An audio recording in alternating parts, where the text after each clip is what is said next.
Good afternoon, everyone. How's it going? Almost to the end of another work week. And we got a little bit of Seahawks news a couple hours ago. It's not anything huge, but it is something, and we should talk about it. So, obviously, the hot topic the last several days has been Ken Norton Jr. getting pushed out and how we're going to replace him. But there was also another move made wrapped in with the Ken Norton Jr. firing, and that was the firing of Andre Curtis, the defensive passing game coordinator. So, doubtlessly, these two moves were linked. And it makes a lot of sense. The passing game defense was ultimately the downfall of the defense the last couple of years. The run defense overall has been excellent.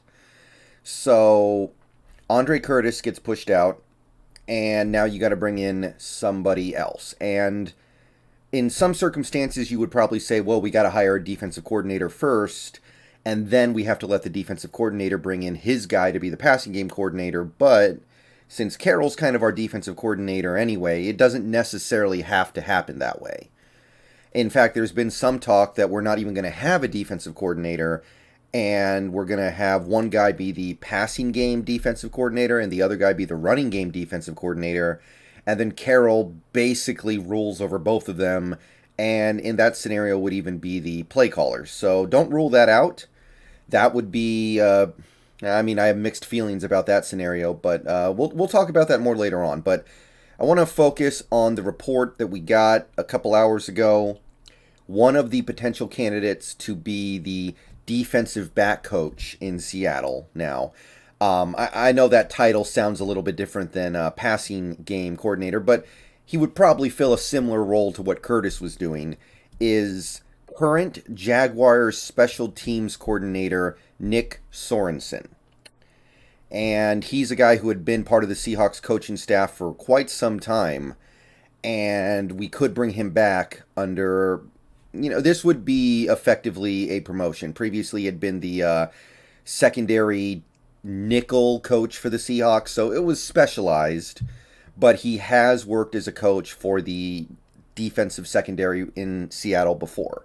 So it would make some sense to bring him back. Obviously, the Jacksonville coaching staff is kind of getting blown up, given the fact that they had to get rid of Urban Meyer several weeks ago. They're probably going to be completely hitting the reset button on all the stuff they were doing with that staff. So Nick Sorensen almost certainly would be thrilled to get out of Jacksonville at this point. And he may do so by coming back to Seattle, where he got most of his coaching experience so far. So let's take a look at what he's done so far in his career. And it's not much, but we're going to work with what we have here.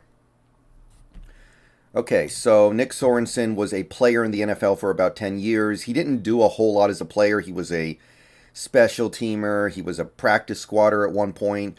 Never did a whole lot as an NFL player, but he was around for 10 years. And after retiring after 2010, he sat around for a couple years and then became a coach in Seattle. In fact, he came in as an assistant special teams coach for the Seahawks team that won the Super Bowl after the 2013 season. So, assistant special teams coach, that's not really relevant to what we're thinking about right now, because we're thinking about bringing him in as the defensive back coach slash passing game coordinator coach. But nevertheless, because we don't have a lot to look at anyway, I did want to take a look at what he did, or what he at least had a hand in while he was here. If you take a look at the 2013 Seahawks special teams, I'll zoom in here a little bit. They were fifth in the league in DVOA, which is considered to be one of the best statistics that you can use for determining how good a special teams unit is. So we had a top 5 special teams unit in 2013, definitely one of the better ones in the league. 2014, it did fall off to actually the bottom half of the NFL. They were all the way down here. Unfortunately, this isn't numbered, but they're in the bottom half, barely in the top 20. And, I'm sorry, it is ranked, 19th. Okay, so barely in the top 20, like I said. So not a good year for the Seahawks special teams in 2014, but it did bounce back in 2015, all the way up to third in the NFL.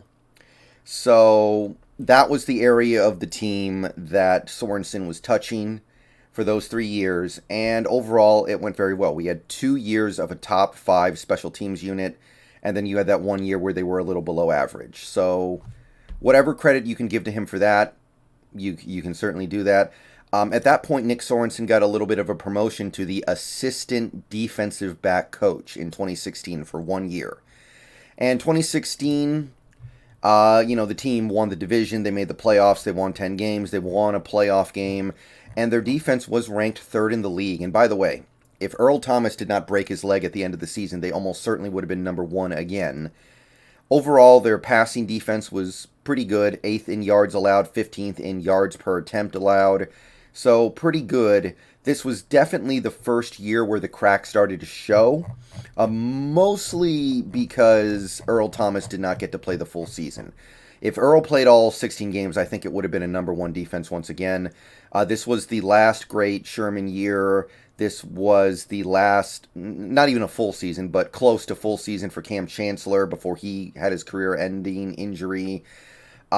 Steven Terrell came in for Earl at the end of the season, and he wasn't very good at all. So maybe the highlight here would be Deshaun Shedd.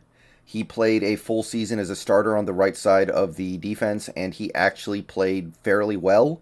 Not a superstar or anything like that, but he was competent. He might be the best example of somebody that Nick Sorensen was involved in developing, who developed in a positive way. And then at that point, Nick Sorensen became the secondary coach for the next 4 seasons under Carroll in Seattle. So 2017 to 2020, these 4 years for the Seahawks secondary was kind of mixed. 2017, this was the season when things really kind of fell apart. The defense was roughly average. They were pretty good against the pass, however. They were certainly solid against the pass. This was the last year when we had some of the stud players on our defense, like Sherman, but he only played half the year. Cam, but he only played about half the year. Earl had mostly a full season and made his final Pro Bowl as a Seahawk, so that was good. But these aren't necessarily players that you would give Sorensen credit for developing, right? Like, Earl was a blue chipper and was great well before Nick got involved. Cam Chancellor was great before Nick got involved with the defensive backfield at all. Byron Maxwell actually came back for a little bit at the tail end of the season. Well, not the tail end, but near the end of the season. And he actually played semi-competently for the Seahawks, which that was the end of his career effectively. So maybe you can give Sorensen some credit for that. I think the main thing you can point to for Sorensen would be Justin Coleman, who played in every game for the Seahawks defense in 2017 and actually played really well and was somebody who hadn't really done anything before 2017. So if you're looking for somebody to point to give Sorensen some credit for developing, maybe you're looking at Justin Coleman. It's kind of hard though, right? Because you're talking about a Pete Carroll coach defense, and you know he's the main driving force behind developing these cornerbacks. So it's hard to know exactly how much credit you can give Sorensen for that, but Coleman was somebody who developed well under his watch. And that takes us to 2018. The defense this year was decent, 11th in points. They were decent against the pass. Nothing special, but adequate, which is understandable given how much talent they lost in the offseason. Earl basically left because he only played in 3.5 more games. Sherman left, Cam left. If you're taking a look at some stuff that's interesting, Bradley McDougald actually became a really solid player for the Seahawks in 2018. He had been there previously, but 2018 was a year when he became one of the best players on the defense. Really solid year. Now, Bradley McDougald had been a solid player for the Buccaneers in previous years already, so it's not like he developed him. But we can give him some credit for developing Shaq Griffin. This was his second year. Now, granted, it wasn't a great year, but Shaq Griffin was a guy that you picked in the 3rd round the previous year and had started to develop, so maybe you can give Sorensen some credit there. Also, Trey Flowers. This was Trey Flowers' rookie year, and Flowers played decent football for somebody who was a converted 5th-round safety. So, Flowers, Griffin, Coleman. Coleman, by the way, had a really nice year as the nickel corner in 2018, so credit where credit's due there.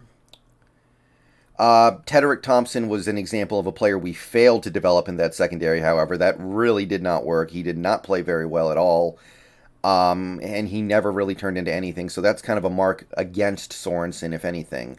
Lano Hill, similarly, never really developed. He was a guy we drafted, somebody we actually had expectations of. But there's some stuff here to like, and some stuff here to dislike, I suppose, is what I'm getting at here.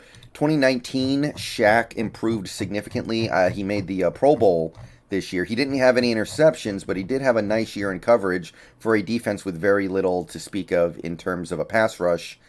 McDougald was good again. Trey Flowers, I think he got better in 2019, so that was a nice accomplishment on his part, I suppose.